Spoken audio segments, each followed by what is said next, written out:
11% of U.S. medical schools teach about the endocannabinoid system. 11? 11? It's up to 11? 10, 11, whatever. No, I'm impressed. I thought it was 1. Yeah. I know, same. I know. How much time is spent teaching that curriculum in those programs, though? That's a great question. 3 hours maybe. Okay. Yeah, but that's a major issue. It is, huge. Education is really critical to this. But And no one wants to pay educators.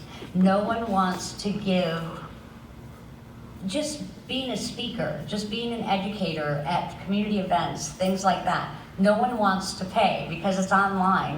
The information's out there. But what information are you really getting? You know, I mean, is Facebook really your only news source? You know, you've got to be able to look further and find answers. Well, And- it's the same thing with labor hours, right? Why aren't bud tenders trained in all of these things? So when you come in and say, I want merchant, they know exactly what to do. It's labor hours. It takes a lot of labor hours to train those folks. It does. And if the frameworks are so effed up that these companies are losing all this money because they can't comply with absurd packaging regulations. right. There's a bunch Okay. of us in this room that could do that job, so, Yeah. yeah, Okay. I know, So hire us. yes. We're all Okay. here. I mean, Here we are. when I had Harborside and it was a medical framework, we spent You put the hours in. hundreds of thousands of dollars a quarter training folks to be able to do that. Because in those days, the doctors had nothing.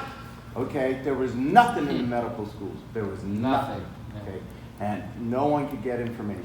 And we had to do that because we were a medical facility. We were proud to be a medical facility. We're in the fight with the patients. Okay, so.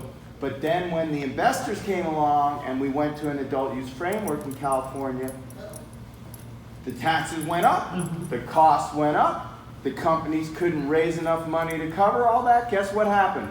My investors looked at our P&L and they said, what are you doing with these labor hours? You're killing my money I gave you. Cut, cut, cut, cut, gone. And so this is the fundamental solution. It's a crisis, but it's also an opportunity. That's right. It is. Okay? Because the knowledge is here, the educators are here, the money, if the companies can't do it or won't do it,